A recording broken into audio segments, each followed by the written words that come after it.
Michael. The Alec Baldwin incident all over the news raises the question, blame will be assigned, but will responsibility be accepted?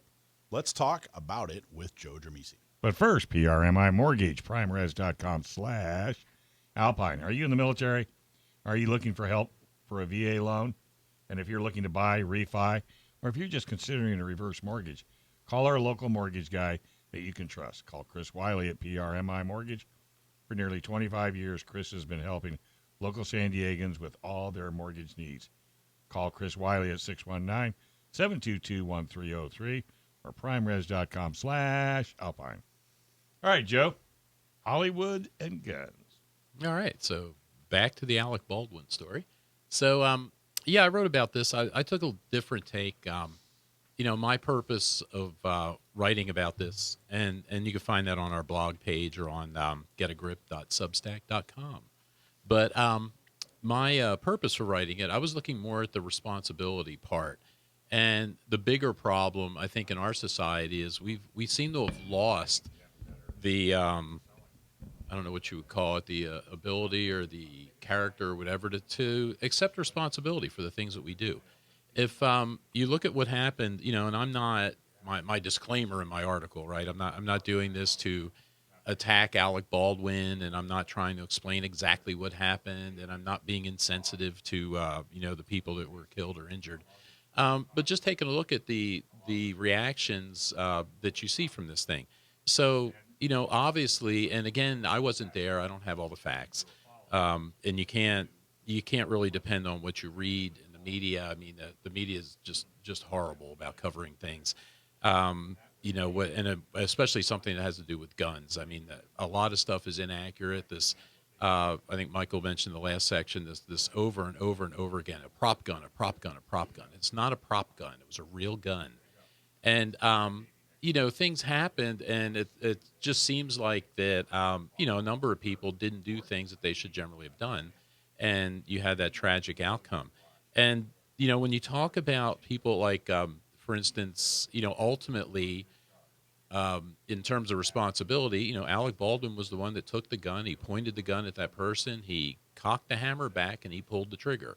This is not, obviously he didn't intend to hurt anyone, but that's what happened. So if you're going to look at responsibility, he has to take that. I don't expect him to come out and say that at this point, but that's kind of the thing that went on. But a number of people should have done a number of things. If you look at, there's articles out there that I've linked to in my article, where other actors, veteran actors, have said that kind of thing never happens. An assistant director never hands an actor a gun, says it's cold, and then you just go with it. They say it's standard practice on those movie sets. The armorer or the prop master or someone will come up, they'll show the actor the gun is clear, they'll open it up, the actor will verify the gun is clear, the other actor that's going to get shot with the clear gun will verify that it's clear, and they always do that. If you think about, Hollywood's been making movies with guns, for 100 years or so? Since guns were around. Since movies were around. And, realistically, they have a pretty good record, and I'm sure it didn't start off real well, safety-wise and all that. But, over that time, I know of two fatalities. One was a freak accident, and the other one was just negligence that have happened there. But, you'd be hard-pressed to find a movie. If you pick any 10 random movie titles, easily 7 or 8 of them probably have at least one scene in them with a gun. And how about John Wick? Well, yeah, and they had a gun in that one. And how many guns? Well, they've been doing this for a long time, though. So, they had protocols in place that weren't being followed for whatever reason, and it was a number of people that did that. And rather than try to figure out what went on, the reaction is, okay, we have to ban guns. There's a California legislator now that's introducing a bill to ban guns on Hollywood sets. There's a petition being circulated in Hollywood with these goofball actors. Yeah, we need to ban guns. And, they have prop guns on sets. They have real guns on sets. And, depending on what they're doing and what the scene is and what they have to show, they use the real gun or they use the prop gun. If you look at all those old John Wayne movies, and all the gun aficionados, all the FUDs out there get worked up because, when they're showing the Winchesters, the lever guns. Usually in those movies they were 1892 lever guns, but the movie's based in the 1860s. But the reason they did that is because there's a whole bunch of 1892 guns available when they're making those movies. The 1873 gun, which would have been more period specific, was not usually. But I mean, they've always used real guns for different things. And the other discussion that came up too when we were off air was about having live ammo on the set. And some people, Dave was was saying, you should never have that. And and I agree, not on the set.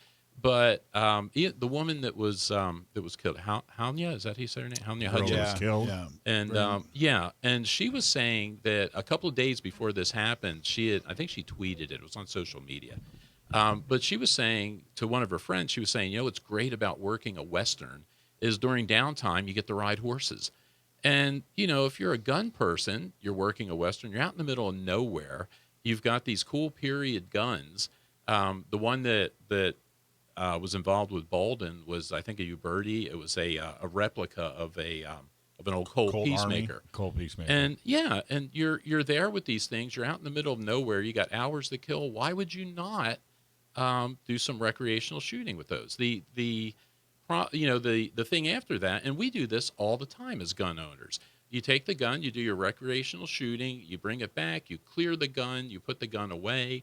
When they have to use the gun for something else, the person gets the gun out, they clear the gun, and they do what they need to do with it. That's why I said on the set. Oh yeah, and that's what I was saying too. It's not Set me under the bus. Set being confined to where they're actually shooting Your the film. eggs are in serious.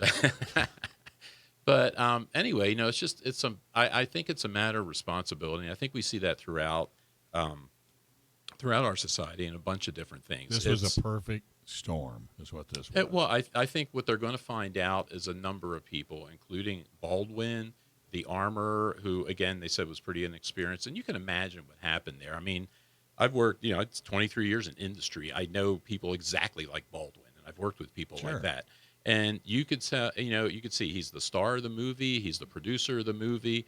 I'm Alec Baldwin. I don't want to do this. I don't want to do that. And you could see how that would be intimidating to people. And I'm not saying that happened, but, they'll find out eventually. It's a good scenario. But whatever happened, at least 3 or 4 people did not do what they should have done.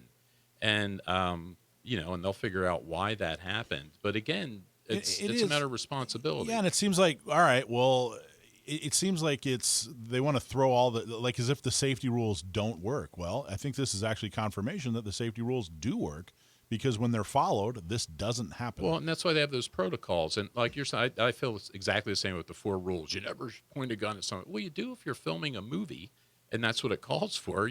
There are protocols. There's ways to do it Before you point the gun. And that's what you have to do. And that's what, like I said, there were other interviews with like Ray Liotta, Kirstie Alley. They've done it hundreds of times. That's how it is all the time. Nobody says, "Cold gun here," and hands it to you, and you just go with it. I mean, that's not the way it's done. And that's it's unfortunate, I think, that kind of stuff happened.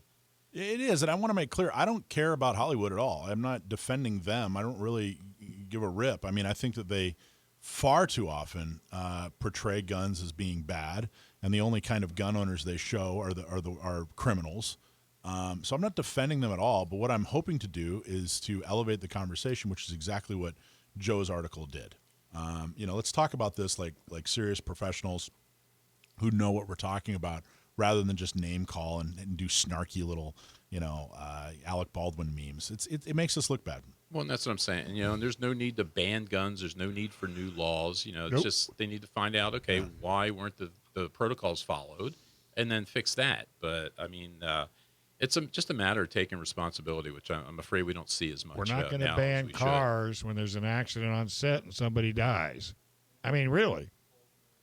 So Jackson, how important is gun safety, buddy? Very, very important. I think that sums it up, man, right there.